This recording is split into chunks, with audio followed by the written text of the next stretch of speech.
लोकसभा में विपक्ष के नेता और कांग्रेस सांसद राहुल गांधी सोमवार को 3 दिवसीय अमेरिकी दौरे से स्वदेश लौट आए।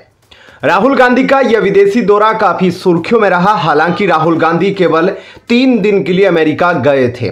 अब सियासी गलियारों के साथ ही आम लोगों के बीच भी यह चर्चा होने लगी है कि आखिर 3 दिन को छोड़कर बाकी के दिनों में उन्होंने अमेरिका में क्या क्या किया और किन किन लोगों से मुलाकात की। Bharatiya Janata party IT cell के प्रमुख अमित मालवीय ने राहुल गांधी के अमेरिकी दौरे को लेकर फिर से बड़े सवाल उठाए हैं। अमित मालवीय के अनुसार राहुल गांधी 6 सितंबर को लंदन में थे और 15 सितंबर तक उन्होंने कुल 10 दिन विदेश में बिताए, लेकिन सार्वजनिक कार्यक्रमों में केवल 5 घंटे ही हिस्सा लिया। अमित मालवीय ने सोमवार को सोशल मीडिया प्लेटफॉर्म एक्स पर लिखा, राहुल गांधी अपनी 9वीं विदेश यात्रा के बाद स्वदेश वापस आ गए।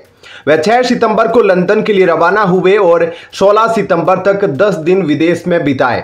उन्होंने 9 सितंबर को अपने कार्यक्रमों, टेक्सास विश्वविद्यालय और भारतीय प्रवासियों के साथ मुलाकात, कुल मिलाकर 1.5 घंटे, और फिर 10 सितंबर को जॉर्ज टाउन विश्वविद्यालय, भारतीय प्रवासियों, एक प्रेस वार्ता और चुनिंदा अमेरिकी सांसदों के साथ बातचीत, कुल मिलाकर 3.5 घंटे का समय बिताया था। उन्होंने कांग्रेस सांसद राहुल गांधी को निशाने पर लेते हुए लिखा, इन 5 घंटों को छोड़कर कोई नहीं जानता कि भारत के विपक्ष के नेता विदेशी धरती पर क्या कर रहे थे। उदाहरण के लिए 11 से 15 सितंबर के बीच वे कहां थे, उन्होंने किन किन लोगों से मुलाकात की, उनका स्वागत किसने किया। अमित मालवीय ने आखिर में लिखा, यह संदिग्ध गुप्त विदेश यात्राएं कई सवाल खड़े करती है, खासकर तब जब खबरें आ रही है कि उन्होंने संभवतः भारत के हितों के प्रतिकूल विदेशी एजेंसियों और ऑपरेटरों से मुलाकात की है। इसके साथ ही उन्होंने राहुल गांधी के अमेरिकी दौरे को लेकर कांग्रेस पार्टी से उनके पूरे कार्यक्रमों का खुलासा करने की भी मांग की। इससे पहले अमित मालवीय ने कांग्रेस सांसद राहुल गांधी पर अमेरिकी सांसद इल्हान उमर के साथ गठबंधन करने का आरोप लगाया था, जिन्हें उन्होंने भारत विरोधी आवाज बताया था। उनकी आलोचना भाजपा द्वारा राहुल गांधी के अंतर्राष्ट्रीय संबंधों और राजनीतिक गठबंधनों पर सवाल उठाने के चल रहे प्रयासों को और आगे बढ़ाती है, जिसका अर्थ है कि इनका भारत के हितों पर नकारात्मक प्रभाव पड़ सकता है। अमित मालवीय की पोस्ट पर कई यूजर्स ने अपनी प्रतिक्रिया दी है। अमेरिका की यात्रा पर राहुल गांधी ने भारत में आरक्षण व्यवस्था को खत्म करने, सिखों समेत कई विषयों पर टिप्पणी की। राहुल गांधी द्वारा दिए गए विवादित बयान से देश की सियासत गर्मा गई थी, जिसकी आग अब तक जारी है।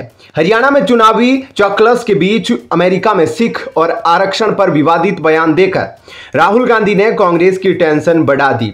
राहुल के आरक्षण वाले बयान पर जहां सत्ताधारी भारतीय जनता पार्टी हमलावर है, वहीं सिख वाले बयान को लेकर समुदाय से जुड़े संगठन विरोध कर रहे हैं।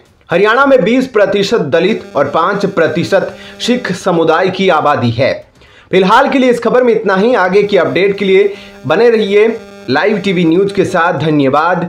कहा जाता है कि बदनाम भी होंगे तो क्या नाम न होगा। इसका सर्वोत्तम उदाहरण है आशुतोष, जिसे आप लोग मजाक में कालूतोष कुछ भी कह देते हैं। यहां बात कुछ और आगे की। एक थप्पड़ ने कैसे बदल दी जिंदगी। बात सन 1996 की है। बसपा की स्थापना कांसीराम ने कर डाली थी और 1993 में सपा बसपा का असंभव सा लगने वाला गठबंधन बनकर फेल हो चुका था। कांसीराम के दिल्ली स्थित आवास पर पत्रकारों की भीड़ लगी थी। उन दिनों आशुतोष एक प्रसिद्ध चैनल IBN 7 में मैनेजिंग एडिटर थे और पत्रकारों की अपेक्षा इन्हें बाइट लेने की कुछ ज्यादा ही चुल मची थी। सो जबरदस्ती उनके कमरे में घुस गए और माइक के मुंह पर सटा दिया। क्रोधित होकर कांसीराम ने दे दनादन थप्पड़ की बरसात कर दी। लेकिन आश्चर्य हुआ कि थप्पड़ खाते ही उनकी किस्मत जाग गई। रातों रात स्टार पत्रकार बन गए। खैर, आगे चलकर इनके चैनल को मुकेश अंबानी ने खरीद लिया।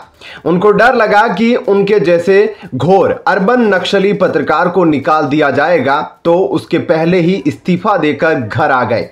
फिर कुछ दिन तक राजदीप सरदेसाई के, सोनिया गांधी के, बबुआ जी अरुणपुरी के चैनल आज तक में आ गए। उन्हीं दिनों केजरीवाल ने आम आदमी पार्टी का गठन किया था। अन्ना हजारे के आंदोलन में यह भी कूद पड़े और आम आदमी पार्टी में शामिल हो गए। केजरीवाल जब दिल्ली की सत्ता में आ गए तो इनका मन राज्यसभा में जाने के लिए बोलने लगा, लेकिन वो कहते हैं ना कि ठठेरे ठठेरे बदलवन नहीं होती, तो इधर इन भाई साहब की झोली खाली थी और उधर दिल्ली के व्यापारी सुशील गुप्ता ने थैली का मुंह खोल दिया और आपके टिकट पर राज्यसभा पहुंच गए। बाद में केजरीवाल ने भी लगभग धक्के मारकर बाहर निकाल दिया। अब साहब बेरोजगार हो गए। हार थक कर एक यूट्यूब चैनल खोला, सत्यहिंदी.com पर सुनते हैं कि वे घाटे में चल रहा है, लेकिन एक बात माननी होगी कि बंदा है बहुत जुगाड़ू। अपने आप को कहता तो पत्रकार है पर पूरे कांग्रेसी। आजकल ट्विटर पर अपनी डीपी में अपने समय के कुख्यात छिनेरे नेहरू की फोटो लगा रखी है। आजकल चैनलों पर बैठकर गाली खाते हैं और 2-2 हजार रुपए जो चैनल वाले हर भाग लेने वाले को देते हैं, उससे खर्चा बर्चा चल रहा है। इन्हीं की तरह अभिसार शर्मा, रवीश कुमार, अजीत अंजुम, पुण्य प्रसून वाजपेयी आदि भी बेरोजगार हो गए हैं और यूट्यूब चैनल खोलकर किसी तरह रोजी रोटी चला रहे हैं। आशुतोष कभी टीवी इंडस्ट्री के शीर्ष पत्रकारों में शामिल रहे थे। शुरुआत में उन्हें बहुजन राजनीति के जनक माने जाने वाले मान्यवर कांशीराम से मिले थप्पड़ ने खूब चर्चा दिलाई थी। वो कई बार टीवी डिबेट में बुरी तरह से रोज चुके हैं। आशुतोष ने बाद में राजनीति ज्वाइन कर ली थी और लोकसभा चुनाव भी लड़ा था, जिसमें उन्हें बुरी तरह से हार मिली थी। चुनाव के दौरान आशुतोष अपना नाम आशुतोष गुप्ता लिखते थे। फिलहाल वो एक स्वतंत्र न्यूज पोर्टल से जुड़कर काम कर रहे हैं और टीवी चैनलों पर आम आदमी पार्टी और कांग्रेस का पक्ष लेकर बोलते सुने जाते हैं। फिलहाल के लिए इस खबर में इतना ही। आगे की अपडेट के लिए बने रहिए लाइव टीवी न्यूज के साथ। धन्यवाद। जय हिंद। शराब घोटाला मामले में सुप्रीम कोर्ट से तमाम बड़े आरोपियों को राहत मिल चुकी है। शराब घोटाला केस में आम आदमी पार्टी की गति पर ब्रेक लगाने का काम किया है, लेकिन अब जब आपके तमाम बड़े नेता जेल से बाहर आ चुके हैं तो आप समर्थकों को उम्मीद होगी कि दिल्ली के सीएम अरविंद केजरीवाल की पार्टी फिर से उसी रफ्तार से आगे बढ़ेगी, लेकिन ऐसा होना बेहद मुश्किल लग रहा है।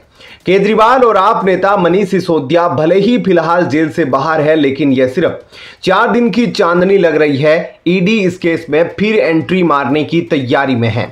मीडिया रिपोर्ट्स के मुताबिक सूत्रों के हवाले से पता चला है कि ईडी आम आदमी पार्टी के बड़े नेता और शराब घोटाला केस में मुख्य आरोपी अरविंद केजरीवाल और मनीष सिसोदिया के खिलाफ सप्लीमेंट्री चार्जशीट दाखिल करने वाली है।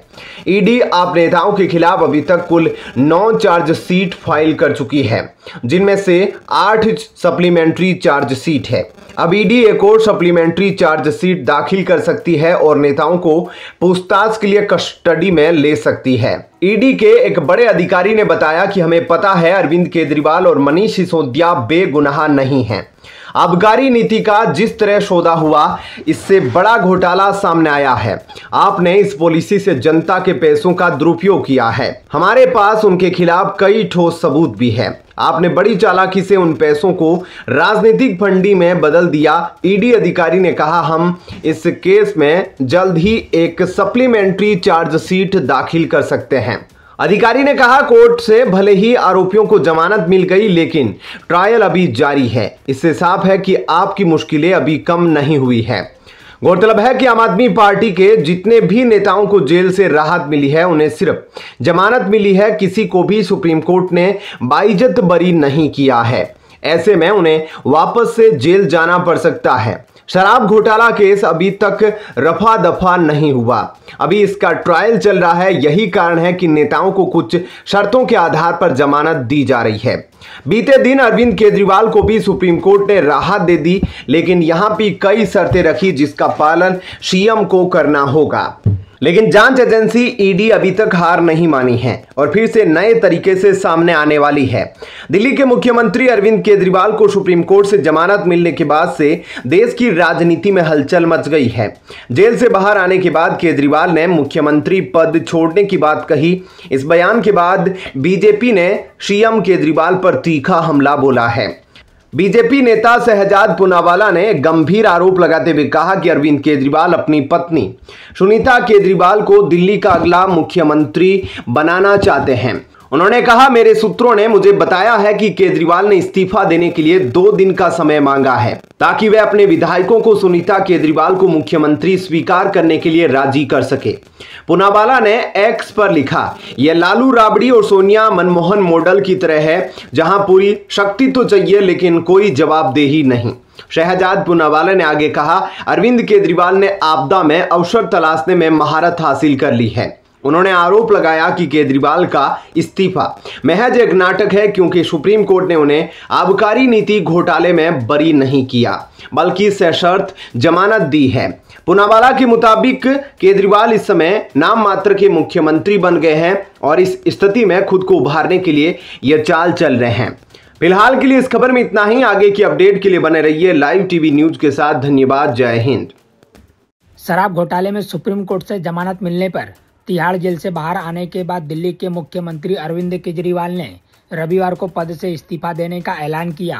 गांधीवादी समाज सेवी अन्ना हजारे ने कहा कि उन्होंने काफी पहले ही उन्हें राजनीति में न आने की नसीहत दी थी, लेकिन केजरीवाल ने उनकी बात नहीं मानी। कभी लोकपाल के लिए केजरीवाल के साथ दिल्ली के रामलीला मैदान में आंदोलन का नेतृत्व करने वाले अन्ना हजारे ने ये बातें कही है। दिल्ली के मुख्यमंत्री अरविंद केजरीवाल ने रविवार को बड़ी घोषणा करते हुए कहा कि वह 2 दिन बाद अपने पद से इस्तीफा दे देंगे। केजरीवाल के इस बड़े ऐलान पर अन्ना हजारे की प्रतिक्रिया भी सामने आई है। अन्ना हजारे ने कहा कि केजरीवाल ने कभी उनकी बात नहीं सुनी। आज जो होना था वह हो गया। हमने कई वर्षों तक साथ काम किया है। मैंने उनसे शुरू में कहा था कि आपको राजनीति में नहीं आना चाहिए, आपको लोगों की सेवा करनी चाहिए। अरविंद केजरीवाल के इस्तीफा देने की घोषणा पर पत्रकारों ने जब अन्ना हजारे से सवाल किया तो उन्होंने कहा, मैंने उनसे पहले ही कहा था राजनीति में नहीं जाना, समाज की सेवा करो, बहुत बड़ा आदमी बन जाओगे। हम लोग कई साल साथ रहे। मैं बार बार कह रहा था कि राजनीति में नहीं जाना, समाज सेवा जीवन में आनंद देती है, इस आनंद में डूबे रहो। लेकिन उनके दिल में यह बात आई नहीं और आज जो होना था वह हो गया। पीटीआई भाषा की रिपोर्ट के मुताबिक अरविंद केजरीवाल ने रविवार को कहा कि वह 2 दिन बाद दिल्ली के मुख्यमंत्री पद से इस्तीफा दे देंगे और तब तक मुख्यमंत्री की कुर्सी पर नहीं बैठेंगे जब तक कि दिल्ली की जनता उनको ईमानदारी का प्रमाण पत्र नहीं दे देती। केजरीवाल ने यह भी कहा है कि वह दिल्ली में समय से पहले चुनाव कराने की मांग करेंगे। केजरीवाल ने रविवार को कार्यकर्ताओं को संबोधित करने के लिए पत्नी सुनीता के साथ दिल्ली में पार्टी मुख्यालय पहुंचे थे। केजरीवाल ने कहा, मैं अग्नि परीक्षा देना चाहता हूं। मैं लोगों से पूछूंगा कि क्या मैं ईमानदार हूं। जब तक दिल्ली की जनता जवाब नहीं दे देगी, मैं मुख्यमंत्री की कुर्सी पर नहीं बैठूंगा। मेरी मांग है कि दिल्ली की विधानसभा चुनाव महाराष्ट्र के साथ ही नवंबर में कराया जाए। अरविंद केजरीवाल के ऐलान के बाद अब उनकी जगह लेने वालों में उनकी पत्नी सुनीता केजरीवाल, गोपाल राय और आतिशी मारलेना के नामों की चर्चा हो रही है। फिलहाल इस खबर में इतना ही। बाकी अपडेट के लिए बने रहिए लाइव टीवी न्यूज के साथ।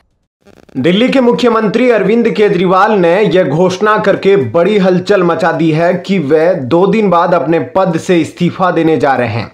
केजरीवाल के इस ऐलान के साथ ही नए मुख्यमंत्री को लेकर अटकलों का दौर तेज हो गया है। केजरीवाल ने कहा, अगले 2-3 दिन में विधायक दल की बैठक में नए सीएम का चुनाव किया जाएगा।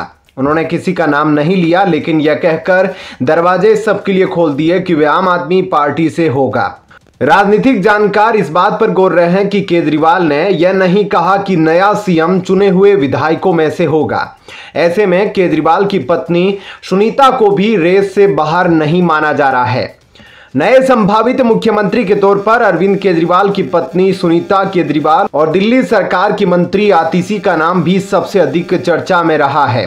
हालांकि रेस में कुछ अन्य मंत्रियों सौरभ भारद्वाज, कैलाश गहलोत और गोपाल राय का नाम भी शामिल है, लेकिन पार्टी के कुछ सूत्रों का कहना है कि इस बात की संभावना ज्यादा है कि सीएम की कुर्सी पर अब कोई महिला बैठे।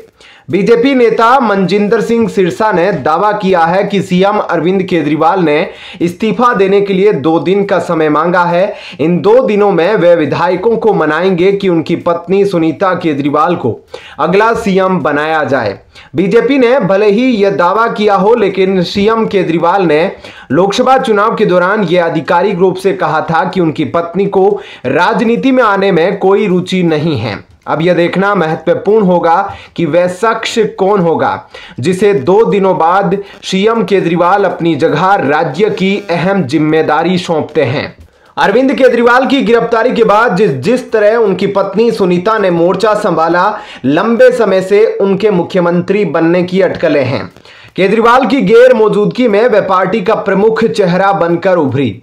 उन्होंने न सिर्फ चुनावी अभियानों में मोर्चा संभाला बल्कि विधायकों की बैठक लेकर उन्हें कामकाज के लिए भी निर्देशित किया। ऐसे में केजरीवाल के बाद सुनीता के सीएम बनने की खूब चर्चा है। कुछ जानकार यह भी कहते हैं कि बिहार में जीतन राम मांझी और झारखंड में चंपई सोरेन के उदाहरण से सीख लेकर केजरीवाल ऐसे किसी शख्स को कुर्सी सौंपना चाहेंगे जिस पर वे आंख बंद करके भरोसा कर सकते हैं। एक तरक यह भी दिया जा रहा है कि केजरीवाल और सिसोदिया के बाद पार्टी की दूसरी पंक्ति में कई ऐसे नेता हैं जिनकी महत्वाकांक्षा सीएम पद की होगी। एक को सीएम बनाए जाने के बाद दूसरे नेताओं में असंतोष हो सकता है, लेकिन सुनीता केजरीवाल को सत्ता पर बिठाने से यह जोखिम नहीं होगा। इसका ट्रायल पार्टी पहले ही ले चुकी है। केजरीवाल के जेल जाने के बाद पूरी पार्टी सुनीता के साथ खड़ी नजर आई। आम आदमी पार्टी और खुद मनीष सिसोदिया ने जमानत पर निकलने के बाद यह कहा था कि अरविंद केजरीवाल के जेल से बाहर आने के बाद सुनीता की भूमिका समाप्त हो जाएगी। राजनीतिक जानकार कहते हैं कि केजरीवाल अपनी पत्नी को सीएम बनाकर भाजपा को विधानसभा चुनाव से पहले नया मुद्दा नहीं थमाना चाहेंगे।